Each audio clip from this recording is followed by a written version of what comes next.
Have you ever wondered how the value of goods and services is determined in the marketplace? It's a fascinating enigma, isn't it?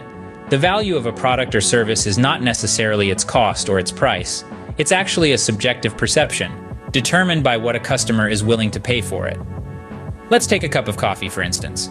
You could buy a simple cup for just $1 at your local diner, or you could splurge on a fancy $5 latte at a high-end cafe. The coffee beans might cost the same, the brewing process might be similar, but the value you perceive in that latte makes you willing to pay 5 times more. Or, think about your smartphone. What makes you choose one brand over another, even if the specs are almost identical? That's right, it's the perceived value.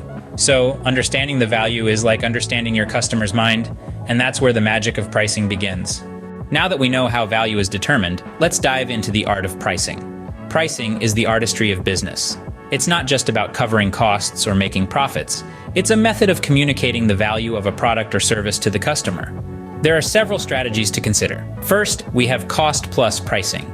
This is when you take the cost of making a product and add a margin for profit.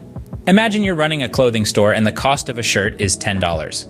You might decide to price it at $20, leaving a $10 margin. Then there's competitive pricing. This is when you price your product based on what competitors are charging. Taking the same clothing store example, if all other stores are selling similar shirts for $15, you might decide to price yours at $14 to gain a competitive edge. Lastly, we have value-based pricing. This is when you price a product based on its perceived value rather than its actual cost. Consider a new tech gadget that offers unique features not available in the market. You might price it higher because of its unique value, even if the manufacturing cost isn't that high. Therefore, pricing is not just about covering costs and making a profit. It's a powerful tool to communicate value to your customers. So, we've unraveled the mystery behind value determination and pricing in the marketplace. We've seen how the total value of goods and services, or gross domestic product, provides a snapshot of an economy's health. Yet, it doesn't capture everything, like unpaid domestic labor or the sales of used items. We've also learned how pricing strategies, not just in local businesses, but also in macroeconomic contexts, play a critical role in communicating this value. We discussed the importance of understanding customer perceived value and how different pricing strategies can be used to reinforce it. Whether it's through cost-based, value-based, or competitor-based pricing, the key is to ensure your product's price reflects its value in the eyes of your customers.